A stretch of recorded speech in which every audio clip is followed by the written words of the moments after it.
cracks in the core political decay and corruption. What happens when the hand that holds the scepter forgets why it rules? Once, Rome's heart beat with the pulse of purpose. Senators in togas, carved from tradition, debated beneath arches of power. Emperors marched in triumph through marble streets, not merely as rulers, but as Rome itself.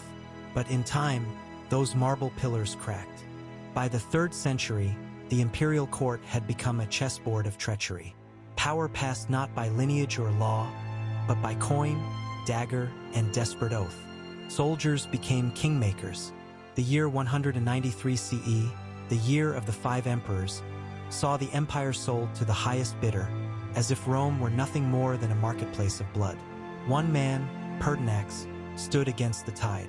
A reformer, disciplined, but justice has little place in a rotting empire. The Praetorian Guard slit his throat before spring had passed. In the east, the Guptas mirrored Rome's decay in quieter tones. After Skandagupta's death, the dynasty splintered. Provincial lords no longer answered to the throne.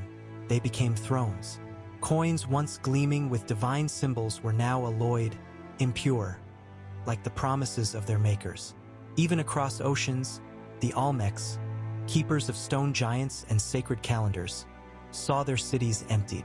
No invader came, no war was written, just silence, as if the people turned away from their rulers and vanished into the jungle. Empires are not only lost in battle, they are abandoned when no one believes in the center anymore. Gods gone silent, the collapse of belief systems. What holds an empire together when its gods stop speaking? For Rome, the divine once walked its avenues. Jupiter's thunder guarded the legions. Vesta's flame warmed the home. But in the dying centuries, faith fractured. Old temples fell quiet as new cults arose. Mithras whispered in shadowed caverns. Isis danced through incense-filled streets. And above them all, a single cross began to cast its long shadow. When Constantine embraced Christianity, he rewrote the heavens. But unity did not follow. The faithful split. Arians, Nicenes, Donatists, heretics, and saints, warring not with swords, but with doctrine. Rome no longer knew what Rome believed. In India, the Guptas once stood as guardians of Dharma, upholding cosmic balance between heaven and earth. The king was no mere man, but the axle of the universe. Yet as royal power waned, so too did the harmony of the faiths. Buddhism retreated, Jainism fractured, folk deities returned from the forests. Dharma became a whisper on the wind. The Olmecs left no scripture, only stone, carved with jaguar gods and flame-eyed shamans. But when their sacred sites fell silent, the message was clear. No more ceremonies, no more offerings, no more gods. Something broke, a spiritual thread that had once bound heaven to earth. When belief fades, temples crumble faster than stone, and an empire without faith becomes a body without breath. So we ask, when people stop believing, does the world end, or does it simply forget its meaning? The burden of empire, overextension, and resource strain. Every empire hungers. But what happens when its appetite grows faster than its strength? Rome, in its golden arrogance, stretched its limbs from the foggy cliffs of Britannia to the burning sands of Syria.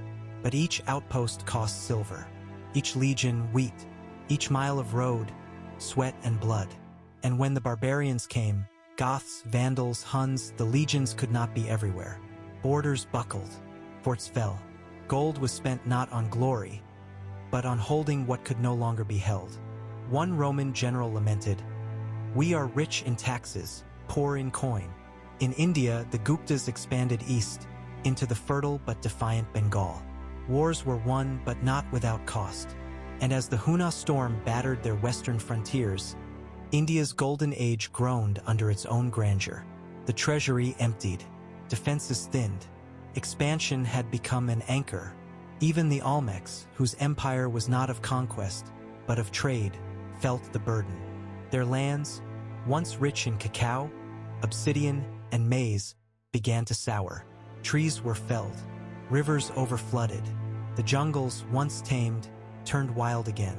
And the cities, unable to sustain the mouths they fed, were swallowed by the very earth they had once mastered. Empires fall not only from outside, but from the weight of their own ambition. So where is the line between growth and gluttony, plague, famine, and the fragility of civilization? It is not always war that ends a world. Sometimes it is breath. In the 2nd century, a Roman soldier returned from the east, carrying not treasure but death. The Antonine plague swept through the empire like smoke through a dry forest. 5 million souls vanished. Cities emptied. Fields went fallow. Priests fell alongside generals. A century later, the plague of Cyprian returned, darker still. Some believed it was divine punishment, others the end of days. In many towns, only the grave diggers flourished. In Gupta India, the foe was not illness but sky.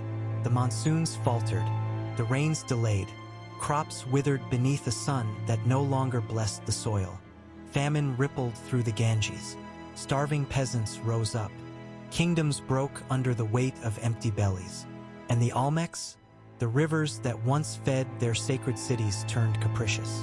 Some dried, others flooded. Droughts clung to the land for years. Their maize gods went hungry, and so did the people. No city, no temple, no empire is immune to the wind, the sky, the storm. Civilization, we forget, is not a fortress. It is a garden, and gardens die if the rains forget their name. The invisible enemy, internal class tensions. In the golden courts of empires, the marble gleams. But in the shadows, someone sweeps the dust. Rome's emperors dined on peacock and pearls. Is poor on stale bread and gladiator blood.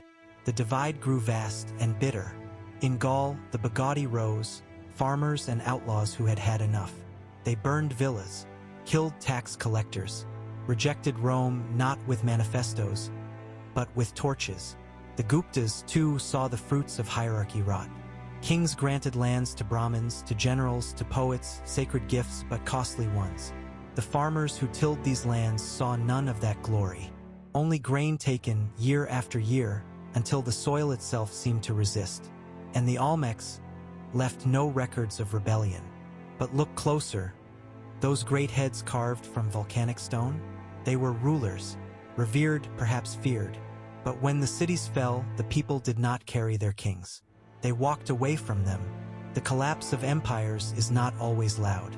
Sometimes it is the quiet decision of the many to stop carrying the few. What happens when those beneath stop believing in the weight above? The death of innovation, cultural and intellectual stagnation.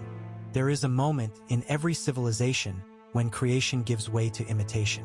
Rome, once the forge of roads, domes, aqueducts, turned inward. The bold engineering of its past faded into ornament. Astrology replaced astronomy. Rhetoric replaced reason. Great minds stopped building the future and began embalming the past. In Gupta India, golden coins once bore symbols of art, language, mathematics. Zero was born here.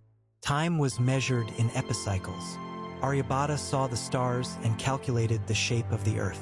But when the invaders came, innovation fled with them. The patronage dried up. The universities fell quiet. The Olmecs, early masters of jade and myth, whose art stirred the imagination of generations, began to repeat themselves. Motifs simplified. Monuments grew small. The richness of their spiritual art dimmed, like a candle gasping for air. Creativity is the soul of a civilization. When it dies, the body follows.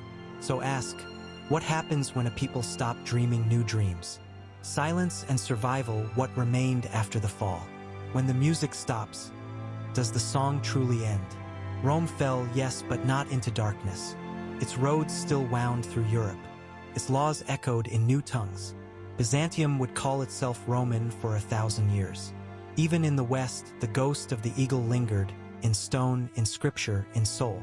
The Gupta Empire broke into fragments, but its light did not vanish. Temples still rose. Sanskrit still sang. India's civilizational thread endured not as empire, but as essence. And the Olmecs? Their name vanished, but not their spirit. The Maya, the Zapotecs, the Mexica, all inherited their gods, their glyphs, their sacred ball games. Their colossal heads may lie still in the jungle, but the culture they seeded flowered for centuries more. Collapse is not always destruction. Sometimes it is transformation, and in that transformation a memory becomes the last empire.